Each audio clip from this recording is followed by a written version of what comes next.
প্রধানমন্ত্রীর নির্দেশে ময়মনসিংহ মহাসড়কে অভিযানে নামে র্যাব-১৪ অভিযানকালে আটক করা হয় ৫০ চাঁদাবাজকে। এদিকে জনমনে প্রশ্ন উঠেছে, কে বা কারা ছিলেন এসব চাঁদাবাজদের নেতৃত্বে, আর কোথায় বা যায় চাঁদার অর্থ।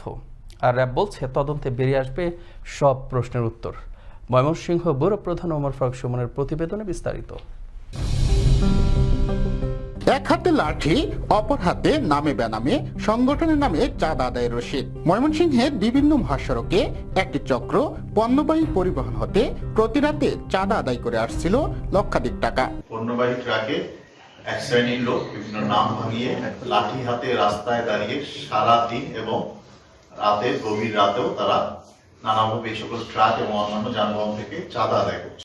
বিভিন্ন গণমাধ্যমে চাঁদাবাজির খবর প্রকাশ ঘটলে র্যাব-১৪ অধিনায়ক মহিবুল ইসলাম খানের নির্দেশে র্যাব-১৪ উপপরিচালক ও অপারেশন কমান্ডার আনোয়ার হোসেনের নেতৃত্বে এক রাতেই অভিযান চালিয়ে আটক করা হয় ৫০ জন চাঁদাবাজকে।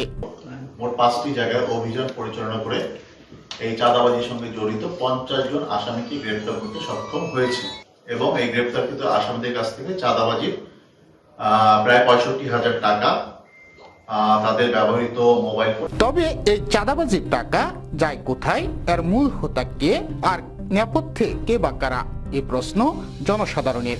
বাস মালিক সমিতি ও ট্রাক মালিক সমিতি এর সাথে আছে ইজারাদার, এরাই আসলে এটা নিয়ন্ত্রণ করে এবং এই টাকা পয়সা যেটা চাঁদাবাজি করে কালেকশন হয় এটা ভাগ-বাটোয়ারা করে। মূল ইন্ধনদাতা, মূল হুতা আছে এদের পিছনে। শৃঙ্খলা বাহিনী যাতে ওই মূল হুতাদেরকে আইনের আওতায় এনে এদেরকে শাস্তির ব্যবস্থা করে।